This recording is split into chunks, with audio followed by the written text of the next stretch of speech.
When thinking of the great speeches in history, those which inspired change and were remembered for years to come, one often thinks of those given by great political leaders, be it Pericles or Demosthenes from antiquity, or Martin Luther King Jr., John F. Kennedy, or Winston Churchill today. The last place anyone would expect a great oration is on a baseball diamond.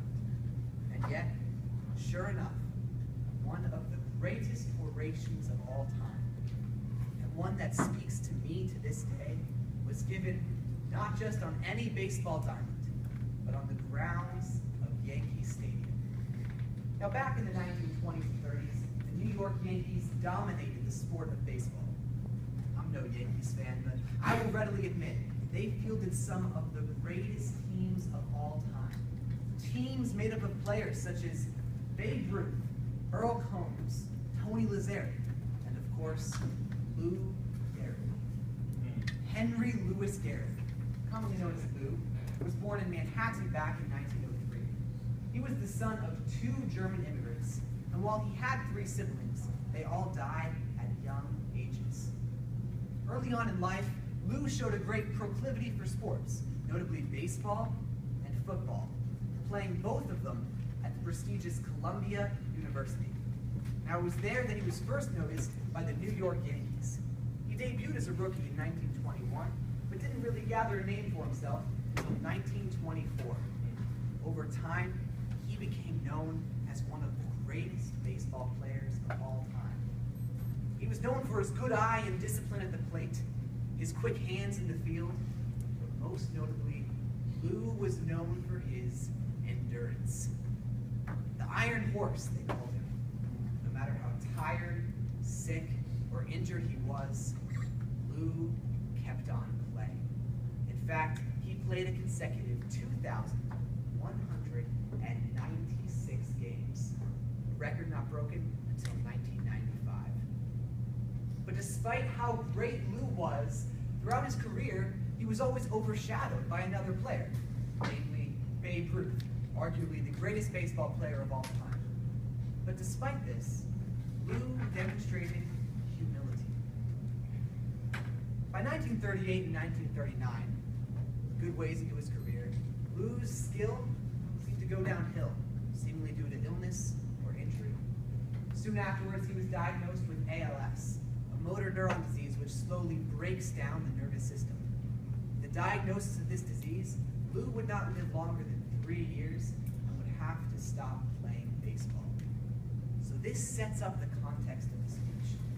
Here is a great ball player, beloved by many, forced to retire from the game he loves due to illness.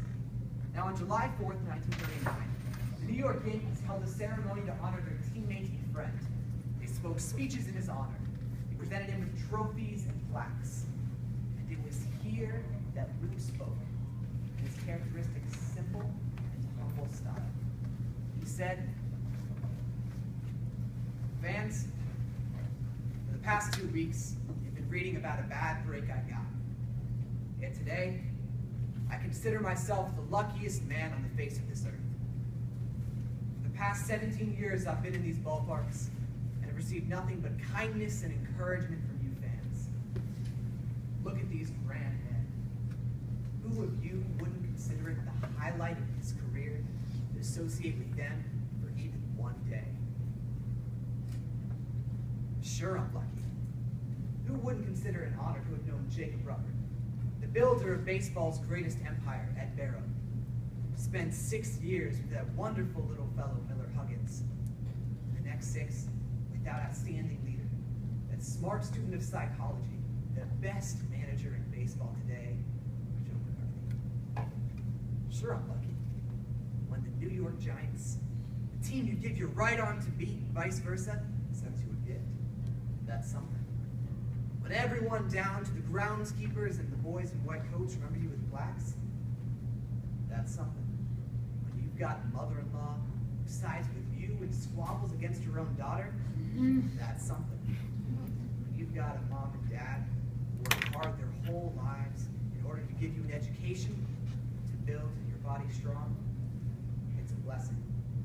When you've got a wife tower of strength and show more courage than you dreamed imaginable, well, that's the finest I know. So I close and say that I may have had a tough break, but I've got an awful lot to live for. And that's it. His speech consisted of fewer than 300 words. He didn't speak with grand or extravagant language in order to impress his audience, but he spoke simply so that every man, woman, and child in that stadium could understand. And the theme of Lou's speech? Thankfulness. He starts off by saying, I consider myself the luckiest man on the face of this earth. He begins the next 2 paragraphs saying, sure, I'm lucky. It's incredible that a man in Lou's situation could be so thankful. Yet he thanks his fellow teammates, his managers, and his family for the positive influence they've had on his life. Thanks is such a prevailing theme that commentator Richard Sandomir said, it's incredible that a man in Lou's situation could think of himself as lucky. Now, lucky is a peculiar word. It suggests a randomness or a capriciousness one would often associate with a lottery win. For Lou to think of himself as lucky suggests an extremely optimistic view of the world. And yet he goes one step further, calling himself the luckiest man on the face of this earth. A psychological leap for even the most selfless of us. Now, I firmly believe that a speech is more than just the words that are said, but the impact it has on its audience. And Lou, he didn't just impact the people in the stadium that day, but he influenced many more, including myself, generations later. I look at this speech, and I see a man with no notable oratorical skill giving one of the most influential orations of all time. I see a man who had everything taken away from him, yet he focuses on thankfulness. I see a man admired by millions of men, women, and children around the world, demonstrating humility and virtue. I believe that in this speech, Lou shows himself to be a man. And while he may have considered himself the luckiest man on the face of this earth, I think that many of us should consider ourselves some of the luckiest people on the face of this earth, because we were influenced by him. And so we can't help but ask ourselves this question: how do I think of my life? Am I optimistic? Am I pessimistic? Do I see myself as lucky? I think I know what Lou would say. I think he'd say that you've got an awful lot to live for.